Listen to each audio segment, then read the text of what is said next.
ہے. آپ نے لوگ سر بچانے کے لیے ہم مطلب یہ سمجھتے کہ بس میں نے تو بھائی اپنے آپ کو بچا لیا. کہیں جھگڑا ہو رہا تھا, میں تو بھائی راستہ بدل کے چلا گیا. کبھی دیکھا ہے کہ کسی رکشے والے کے ساتھ آپ الجھ جائیے اور باقی رکشے اس کے ساتھ کھڑے نہ ہو جائیں؟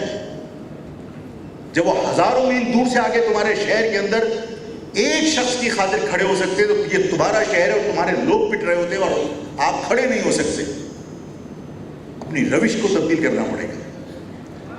ہم اپنی روش اگر تبدیل نہیں کریں گے اور ہم یہ سوچتے رہیں گے میں نے اپنے آپ کو بچا لیا, میں نے اپنے آپ کو بچا لیا, تو آپ یقین جانیے آپ غلامی کا سودا کر رہے ہیں. سر بچا کے غلامی کا سودا کریں گے تو چہرے پہ پھٹکار برسے گی, ضمیر مطمئن نہیں ہوگا. جب ضمیر مطمئن نہیں ہوگا تو چہرے پہ رونق کہاں سے آئے گی؟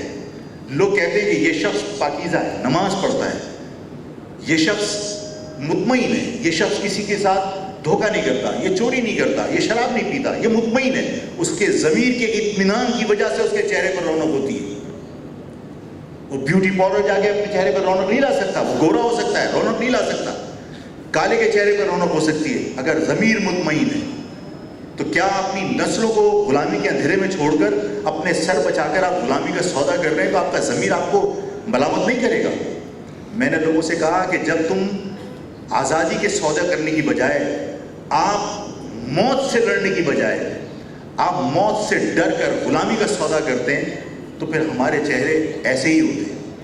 لیکن جب آپ آزادی کے لیے موت سے لڑتے ہیں تو پھر فلسطین کے لوگوں کی طرح آپ کے چہرے دمک رہے ہوتے ہیں, چمک رہے ہوتے ہیں کہ لوگ اپنے زخمی بچے کو لے کے بھاگ رہے ہوتے ہیں, لوگ چھوٹے چھوٹے بچوں کو کپڑوں میں لپیٹ کے دفنانے جا رہے ہوتے ہیں, لیکن خدا کی قسم ان کے چہرے کے اوپر ہم سے زیادہ رونق ہوتی ہے, اس لیے کہ وہ آزادی کے سوداگر ہیں. ہم غلامی کو خرید رہے ہوتے ہیں اپنے سر بچا کر.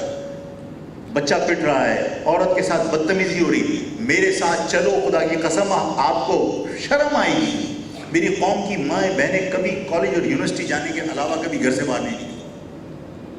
آج آپ کی قوم کی مائیں بہنیں بچیاں کورنگی ڈسٹلیریا میں سائٹ ایریا کے اندر بدتمیز لوگوں کے درمیان کام کر رہی ہوتی ہیں, غنڈوں کے درمیان کام کر رہی ہوتی ہیں, بدماشوں کے درمیان کام کر رہی ہوتی ہیں, جنہیں اپنے ماں باپ کی عزت کی پرواہ نہیں ہوتی, ان بیہودہ لوگوں کی نگاہوں کا شکار ہو رہی ہوتی ہے.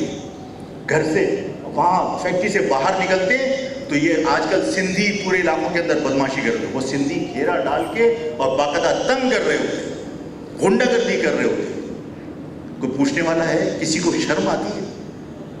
اور یہ سب کچھ اس لیے ہو رہا ہے کہ آپ انتشار کا شکار ہیں, آپ تقسیم کا شکار ہیں. میں نے آپ کو اتحاد کی دعوت دینی تھی اور اتحاد کی دعوت دے کر میں یہ بتانا چاہتا ہوں, ایک طرف وہ قیادت لندن کی, ایک طرف چائنا اور ایک طرف ان سب کے اندر اتحاد کے لیے نہ آفاق کی ضرورت ہے, نہ الطاف کی ضرورت ہے, نہ خالد مقبول کی ضرورت ہے, نہ عامر خان کی ضرورت ہے, نہ فاروق ستار کی ضرورت ہے. مجھے یہ بتائیے کہ ہم سب اگر لوگوں کو جمع کرتے ہیں اور لوگ جمع ہوتے ہیں تو وہ آفاق کے نام پر نہیں ہوتے, مہاجر نام پر جمع ہوتے ہیں.